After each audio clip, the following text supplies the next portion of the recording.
Hi, and welcome to the second week of our series called Mine.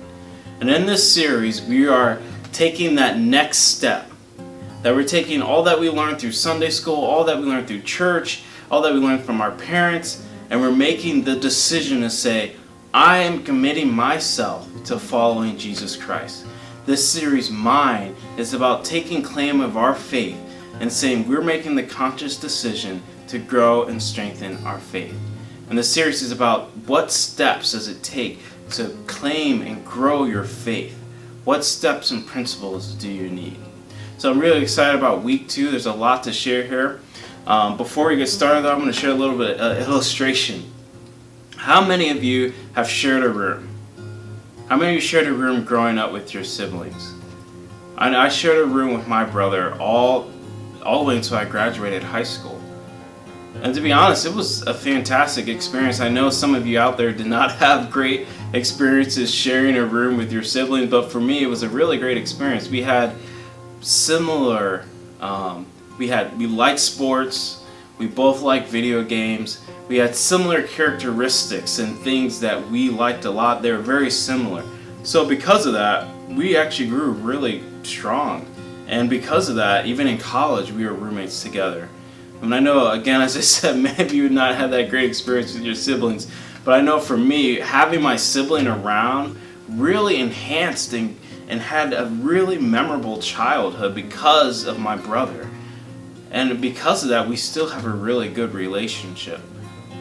And this is what's important when it comes to your faith. I think of 2 guys who really invested into my life when it came to my faith. Adam and Aaron Castro. 2 men who were actually probably in college when I was in high school, but they really fed into my life. And it's part of the reason why I'm here today, because of their influence. They just really invested into me. And I could ask them whatever I wanted, and they were there to listen, and they were just available all the time.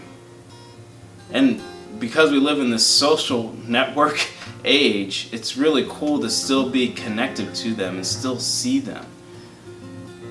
But this is what's important when it comes to our faith, and this is what we're going to talk about today, that having others around us is critical to developing our faith.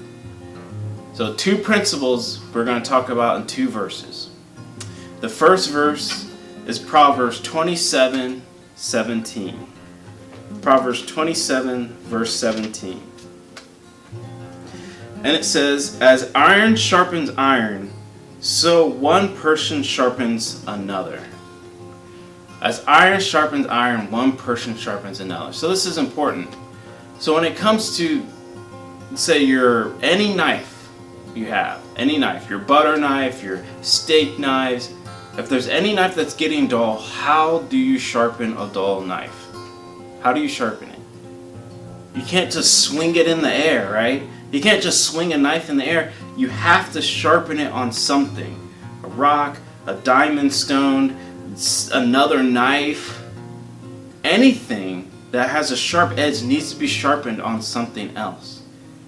And what this proverb is saying that in order for someone else to be sharpened in their faith, and in order for us to be sharpened in anything, we have to have other people around us investing into us, and we have to be working together to sharpen each other.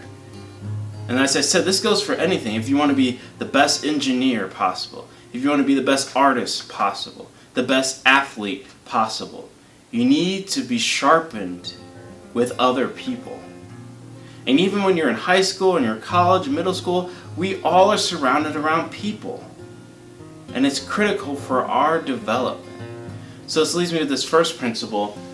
Experiencing faith for yourself isn't the same as experiencing faith by yourself. Now, we all want to have an experience of faith for ourselves. We all want to experience Jesus' love, His compassion, His forgiveness, and His grace in us. But that is vastly different than experiencing faith by ourselves. Because our faith journey and our faith, the influence that our faith has on us, incorporates everybody. I could give you a list of 30 people, even more, who had an investment in my life, in my faith, that brought me where I am today. And another I don't know, 300, 400 more people who will influence my faith until the day I die. They are critical to me in growing my faith and sharpening. As iron sharpens iron, they sharpened my faith as well. So keep this in mind. Experiencing faith for yourself isn't the same as experiencing faith by yourself. We don't need to be Christians who are huddled away in a corner. Now, I understand the virus makes things difficult, but there are still many, many ways to communicate with others. And if you're serious about growing your faith, it is an investment in others, and the others' investment in you is really going to enhance and grow your relationship with Jesus Christ. Now, the last verse I want to leave with us, and the last principle, is Proverbs 13:20. Proverbs 13:20 says,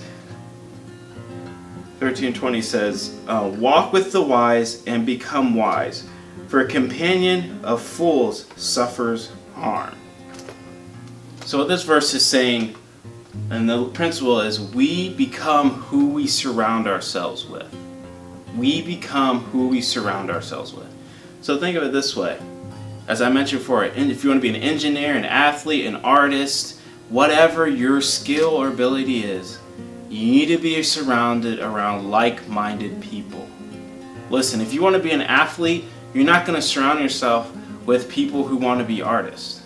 Now, of course, they may be able to enhance and make you a more well-rounded person, but if you want to be better on the field or on the court, you got to get with other teammates, other athletes, and say, hey, we're going to go out and we're going to throw the ball around. Hey, we're going to go out and we're going to take shots. And the same goes with an engineer. If you're an engineer, you got to surround yourself with engineer like-minded friends. And this is why college and universities are so good at developing us. Because you take an engineer class with all the other engineers, right? Or you're trying to become an artist, you take a class with all different artists who are similar to you. And this is what makes universities and colleges so successful in developing us. Because we are surrounded around like-minded people. And the same goes with our faith. If we want to grow our faith, we must be surrounded around people who are like-minded, who also want to grow their faith. If we want to grow in wisdom, we must surround ourselves with people of wisdom. If we want to grow in what it means to be generous, we need to be around people who are generous so we can learn from them. This faith of ours is never a faith that was meant to be traveled alone. Yes, we have Jesus Christ and His Spirit within us, but Jesus gave us a church, and we are part of that church. And together as a church, we are the body of Christ. Together as the church, we all belong to Christ together. There's a reason why Christ developed a community, a church, a kingdom, a people, which is us, and we need each other. And I know in this time of the virus, there's so much that we're always so much alone all the time. But that we need to take the next step, to make that proactive step to say, I will grow my faith. I will grow my faith. I want to be sharpened like iron. I want to be around like-minded people. I just don't want to sit and watch TV all day. I just don't want to surround myself with people who can be bad influences. I want to surround myself with people who can help and grow and strengthen my faith. I pray and hope that this is an encouragement to you, these videos, and I really can't wait to see everybody again. It's been a long time, but soon enough we'll be together again, and I hope that these videos and these talks really help enhance and grow your faith.